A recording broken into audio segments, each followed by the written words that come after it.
My name is Adam Carson. I am the drummer of AFI, and we are about to depart on a tour of Australia with Green Day. Fantastic, Adam. Thanks for joining us today. Yeah, thanks for having me. No, pleasure. So, as you say, AFI will be in Australia very soon for a run of shows supporting Green Day, starting in Melbourne on March the 1st, moving through Sydney and finishing on Gold Coast on March the 5th. So, are you packed and ready to go? I'm getting there. I leave tomorrow, and I pulled out the suitcase, the small one, because it's a short tour. So I just want to do the carry-on thing and Nice. throw in a bunch of stuff in there. But yeah, I don't know. It's sort of this process I have to go through every time I pack, and put a bunch of stuff in, take a bunch of stuff out, but I don't know, just need to get on the plane. Nice. Now, it's a pretty big chore supporting Green Day, mate. So, why do you think AFI was chosen to be his main supports? I don't know. I'm really grateful. We've known Green Day for 33 or 34 years now. Right. We came up in the same uh, you know, punk scene in the San Francisco Bay Area.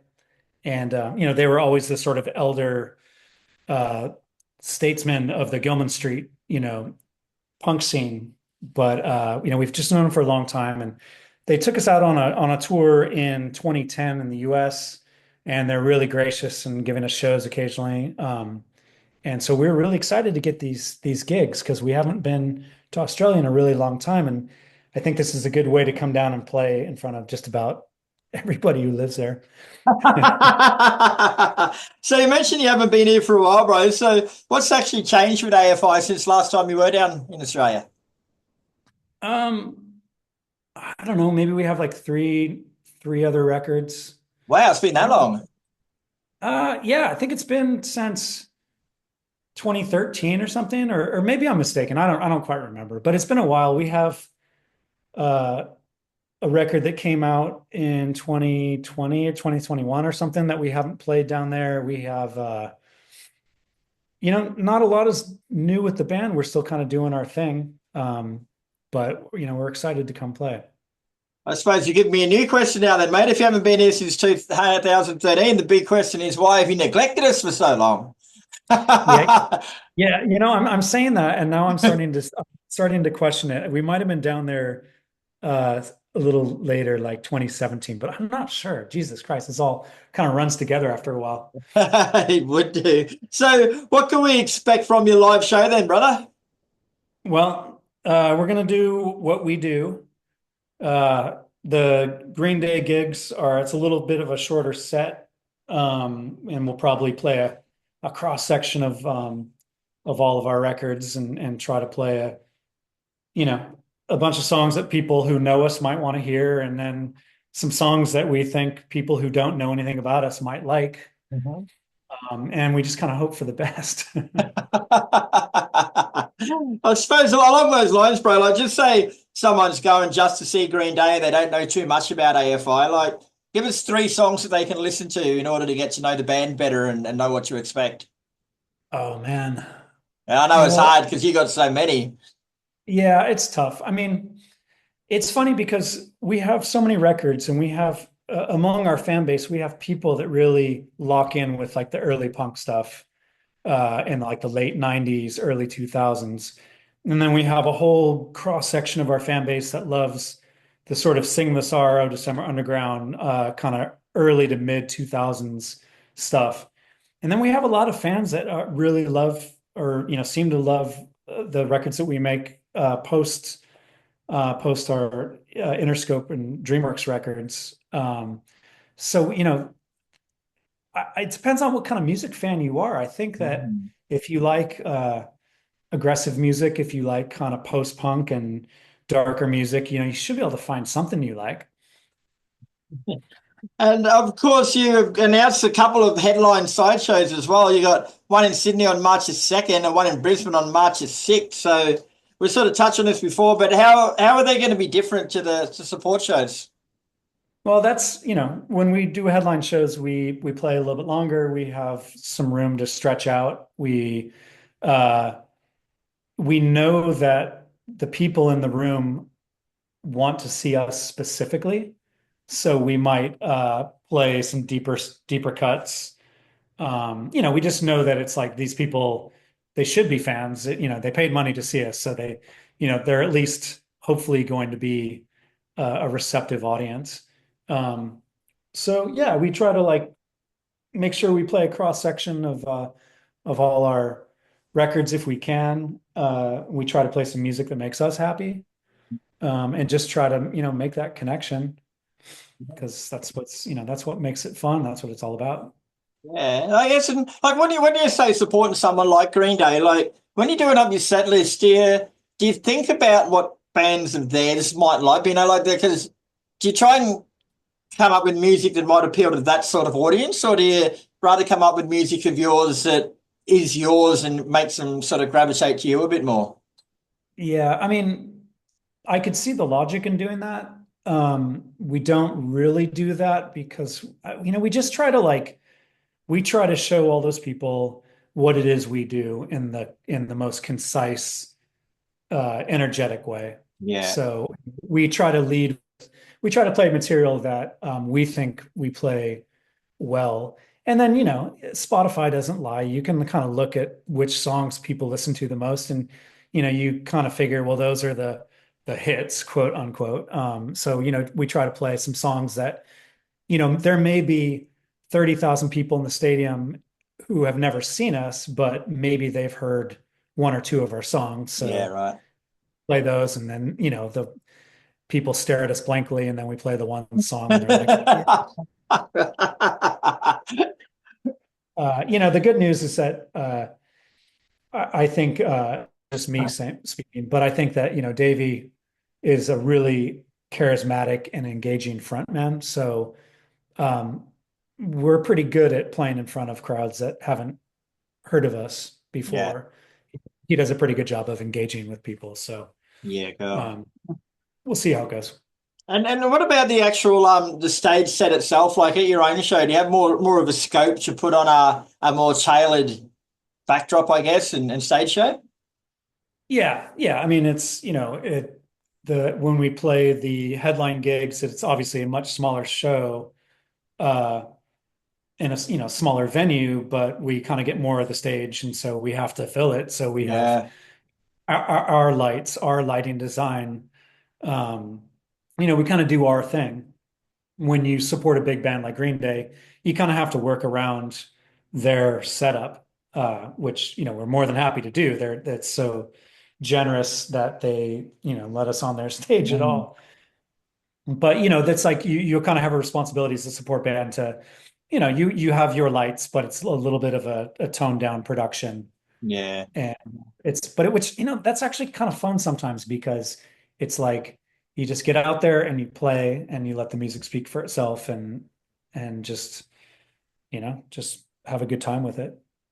like, can I take a bit of a glimpse inside the band's psyche going into a support show? Like, be it with Green Day, be it with anyone. Like, do you just go out there with the attitude that we're going to blow the headliners off stage, or do you just go out there with the attitude that we're here to do a job opening for them and we're going to do the best job that we can? Well, we go out there and we do our thing, whether we're playing in the smallest venue in the world or the biggest stadium. We try to give it everything we have, and we try to just put on our show. I would love to say that we plan to go out there and blow the headliners off the stage, but Green Day is one of the best bands ever. Yeah, it's true. Like, It'd be hard.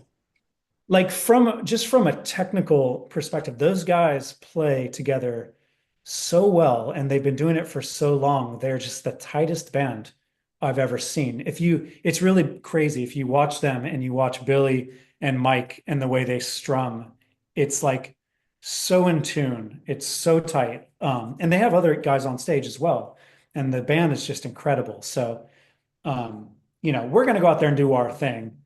I have no doubts that there are going to be the people who are, ripping the face off the crowd. Very diplomatic answer. Now, you started the band with Davey back in 1991 in California, bro. So, what was the musical climate like that gave birth to AFI, and where did you guys fit in initially? Well, when we started the band, we were really influenced by punk rock and hardcore.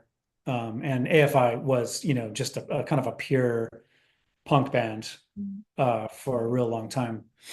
Um, and it was like, pre-Nirvana, pre that sort of awakening and awareness of punk rock that happened in the, mid 90s, much because of Green Day. So it still felt very underground and subculture, counterculture-y. Um, but there was a really healthy punk scene in the Bay Area, which was, an hour or two from where we grew up. And we moved down to Berkeley, California, and we were part of um, the scene that revolved around 924 Gilman Street. And so it was it wasn't, it was a really healthy subculture, a really healthy underground punk scene that a couple of years later really exploded and became, the sort of epicenter of music for a second there. And you sort of touched on this before, mate, but after starting out as more of a punk sort of hardcore band, like you started experimenting with melodies and other genres on your fourth album, Black Sails in the Sunset in 1999. Like, what brought that change on at that time? Like, did you just deliberately decide to go in different directions, or was it more organic? Well, the influences that we've sort of drawn upon throughout the trajectory of the band, from the earliest punk stuff to like the most recent stuff we've done, like those influences have always been with us. They're influences that we've acquired our entire lives. Just with early '80s punk and hardcore and post-punk, dark music. There's just pop music from the '80s. There's just so much that has gone into our music, and that stuff has always been with us. But I think along the way we learned how to play a little better, so we could Okay. actually draw upon some of those influences. And then Black Sails in particular was when we had 50% of the band was new by that point. And that was Jade, our guitar player's first record with us. And the songs that he was writing and his ability to play guitar, it really like allowed us to go new places. And so we've always been a work in progress, and we've always been, we started the band before we actually owned the instruments. So, Wow. so our records, chronologically really showcase us learning how to write songs and play music. And sometimes it's kind of embarrassing, but it's also kind of cool to have all of it documented rather than spending all these years learning how to play and then, then making records. Yeah, that's so cool. Now, your last album, Bodies, came out in 2021. So have you started working on your new album yet? Yeah, we have a new record that's finished, Yeah. and it should come out sometime this year. I'm not entirely sure what the timing is going to be. Like we're just putting the finishing touches on it, and then hopefully it comes out in the summer sometime. Yeah. And what about the musical direction on that? Is it what people would expect from AFI, or have you dug back into your past roots a little bit more and brought something else out? Uh, this record is like every record we make is a lot different than the last and the one before, and um, I think we leaned into the sort of post-punk influences that the band has always carried around with it. I don't know. I know that it's a very focused record. I feel like all the songs really sound like they belong together. Um, but yeah, it's a little too early for me to even wrap my head around what it is. Like it's kind of bizarre. And it's like we just kind of put it out, hold our breath, and hope that our fans like it. We know that we like it and that we're proud of it. And I think that's kind of the most important thing. It's the best way to make uh, honest music. Hopefully people like it. And would you be playing any of the new tracks while you're out in Australia? I don't think so. Nah. I think there's a learning curve there. I think, at some point when the record gets announced, we'll probably release a track or two Yeah. before the album comes out, and maybe we would play those. But we're going to be down there a little before all that stuff starts happening.